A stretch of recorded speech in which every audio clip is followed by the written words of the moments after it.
I'd like to talk about dealing with friends and family. Now, you've probably already had quite a lot of experience with this on your TTC journey. You've probably had some helpful support and some less helpful advice. So you'll know that this is not a straightforward walk in the park when we are having a different experience to the people around us. And it's going to be the same with childlessness.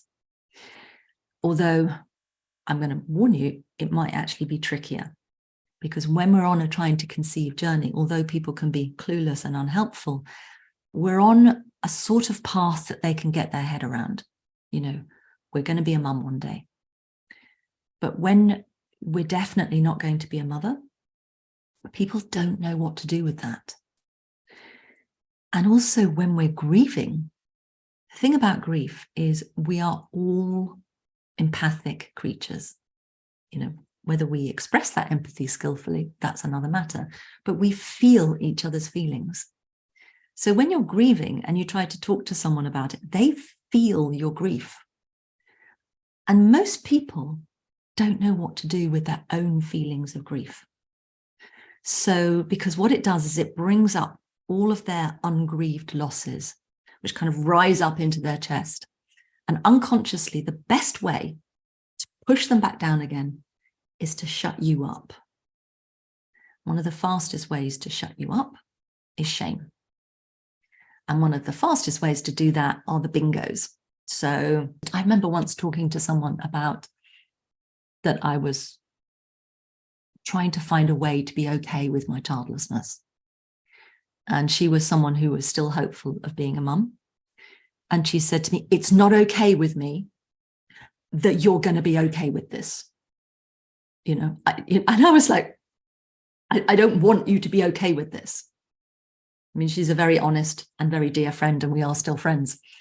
And she is mum, you know, but it was a real insight to me. Her honesty was a real insight to me of how challenging it could be for other people, the stuff I was trying to talk about.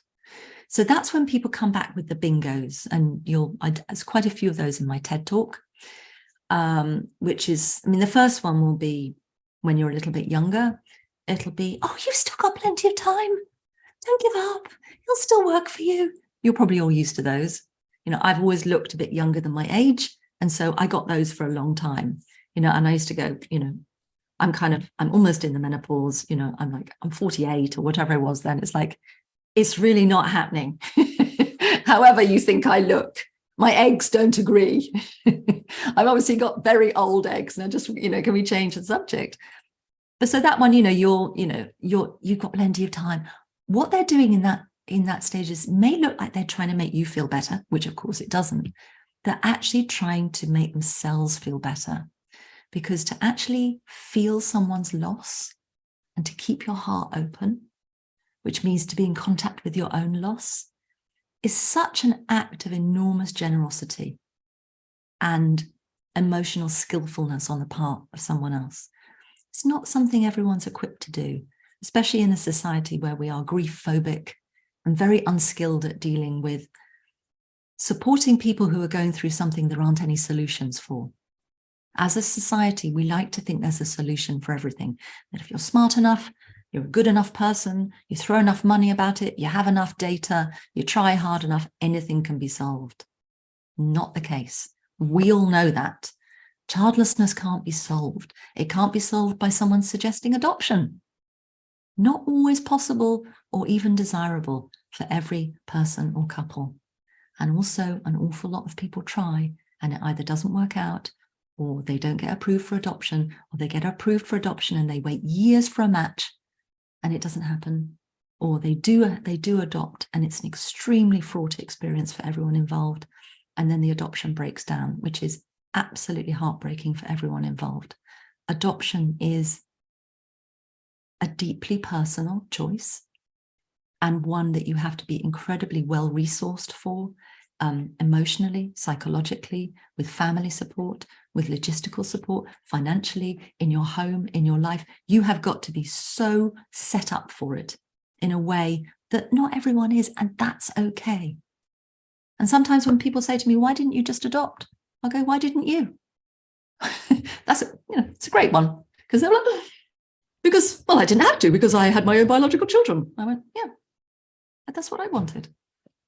So you will learn how to push back against. I don't use that one all the time. That I might have not had much sleep the night before. I might have been feeling a bit grumpy when I did that one. Usually I'm a little bit politer than that, but sometimes I run out of politeness, of managing everyone else's kind of cluelessness. I'm only human.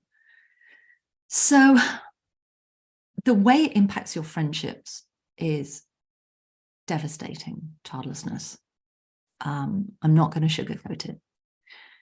It really took me by surprise. I didn't know what was going on. I thought that maybe it was just me. Maybe I was just a really bad friend. Maybe people didn't want to be my friend anymore.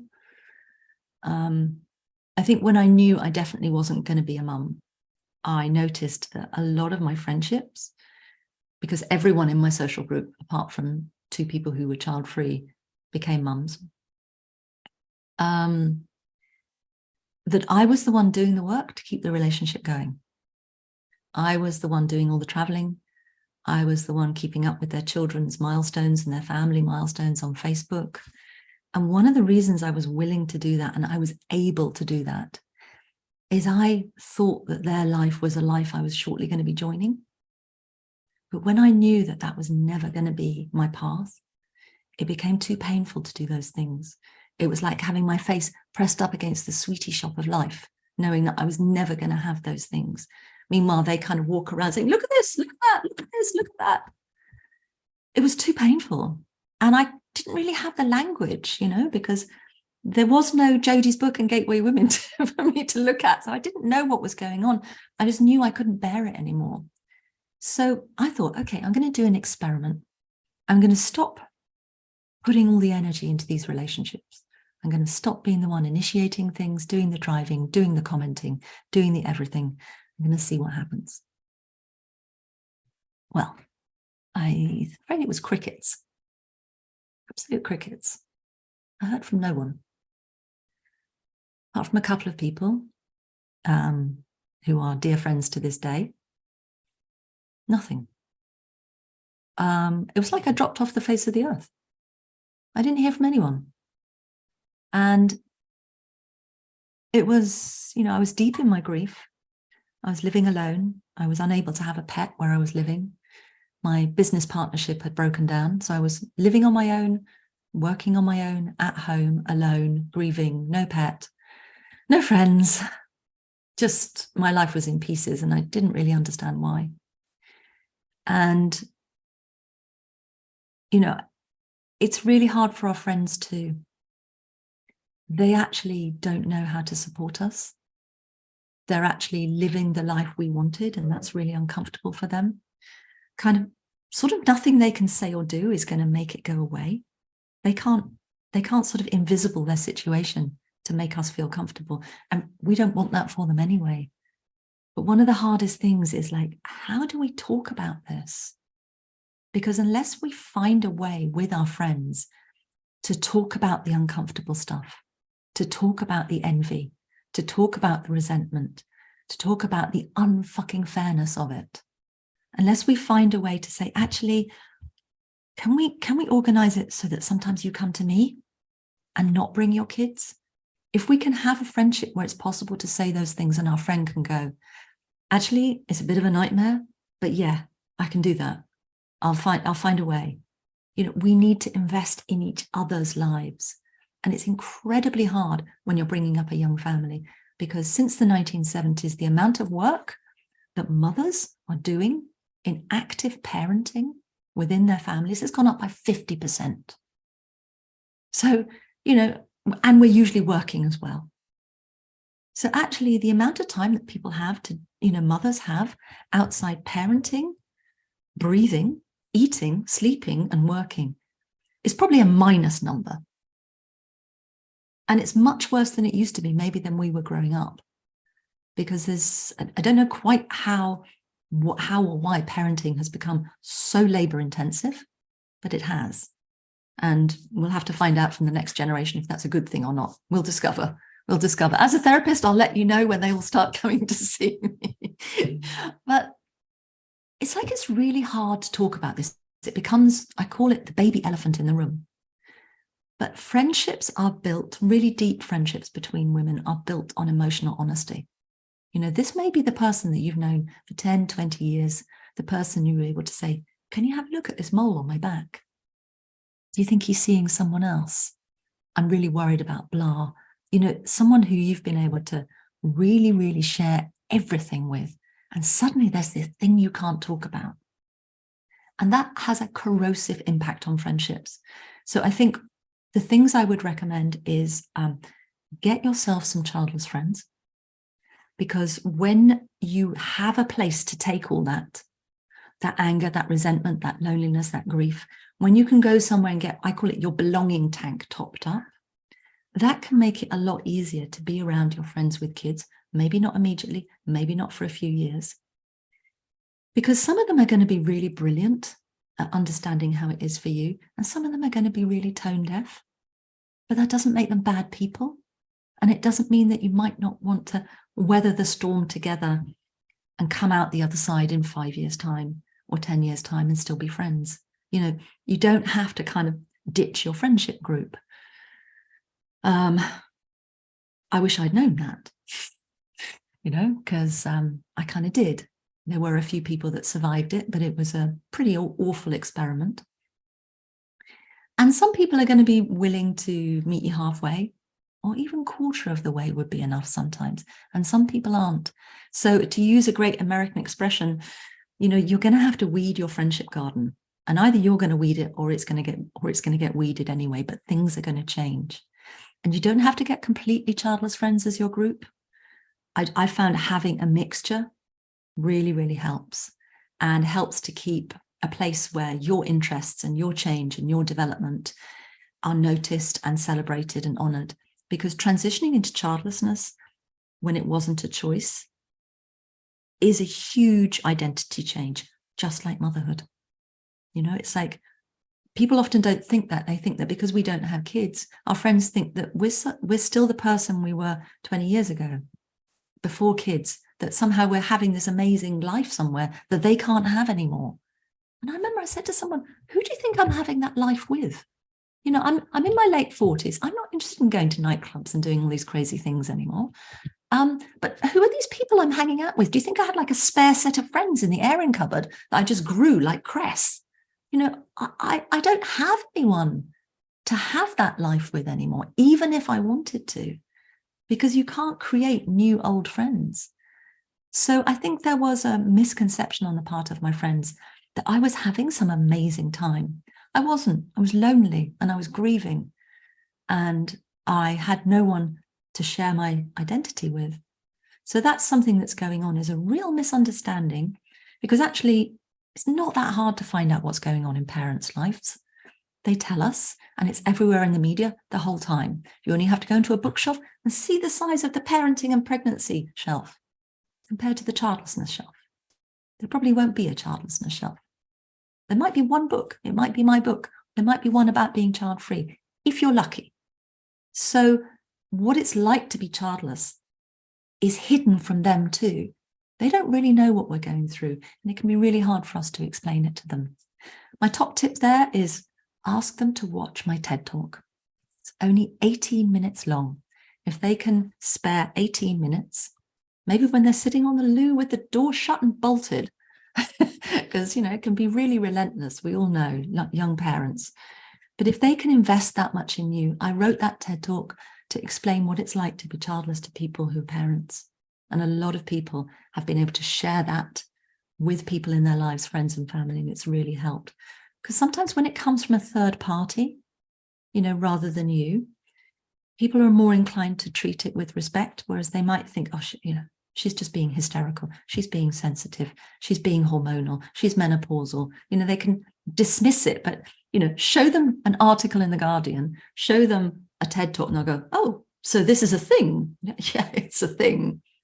But I think it's just really important to normalize that your friendships are going to change, that, to use another expression from the 12-step movement, to stop going to the hardware store for milk. And what this means is if there are certain people in your life that you've tested and they just don't know how to be empathetic and sensitive to your experience, you've probably already worked out who they are because of your TTC journey. Just don't go there expecting them to be sensitive all of a sudden. They're not. You know, they are who they are. And so get your needs for belonging topped up with other childless people and other places and other friends that are able to be empathetic. And don't expect your mum, your sister-in-law, your best friend, whoever it might be, to suddenly change into someone who's going to really get your childlessness. It's okay that they don't, but it's like if you keep going to them, hoping for a better experience, and you keep being crushed, stop taking that part of your vulnerability to them. Take that vulnerability somewhere where it can be honored and held with the respect and love that it deserves. And with these people, just show up in a way that is safe for you. That they're probably not going to change. And if they do change, because people do change, it won't be anything to do with you. People change because they change for their own reasons, not because anyone else thinks it's a good idea that they should change. So unless you're going to do their therapy for them, which doesn't work, it's not going to happen. So I think if you are struggling with your friendship group and your family right now, know that it's really normal. A tip I would say is that it may be a good idea to take a look at your boundaries. And unless you've grown up in a home where boundaries have been skillfully kind of modeled, and very few of us have, you may not really know what the words are and how to, you know, what is that? What is a boundary? A lot of us have walls or no boundaries. And then we consistently show up with no boundary and we get a direct hit on our heart and, you know, and we leave the room crushed. It's like, how do we signal to other people, this is okay, this is not okay? And also, how do we back that up? It's all very well saying, I will not be treated like this. And then someone treats you like this and you let them do it again. That's about how do I have a boundary and how do I basically protect my boundary? This is a skill. It's an emotional skill. It can be learned. And there's a wonderful American therapist called Nedra Tawwab Glover, who has an amazing book and Instagram profile all about boundaries. And I'll put that in the resources for you. It is, in all my years as a therapist, it's the best one I've found because it's full of scripts. Because one of the things is if you don't have experience with boundaries, it's like, well, what do I say? How do I do this? And it's trial and error. It's a skill. It's a bit like learning a new language. So it's really helpful, you know, to have a kind of, I don't know, boundaries for dummies. Maybe I'll write that one next. But this is going to be hard. It's going to be normal. And you will find that some people that you're not expecting to be a great support and ally will be. We all need parent allies. And sometimes women who've gone on to have children after loss and after infertility can be amazing allies. And sometimes they can have real fertility amnesia and actually be quite sort of clueless. So it's going to be a bit of trial and error with your group until you find the people who can be there for you.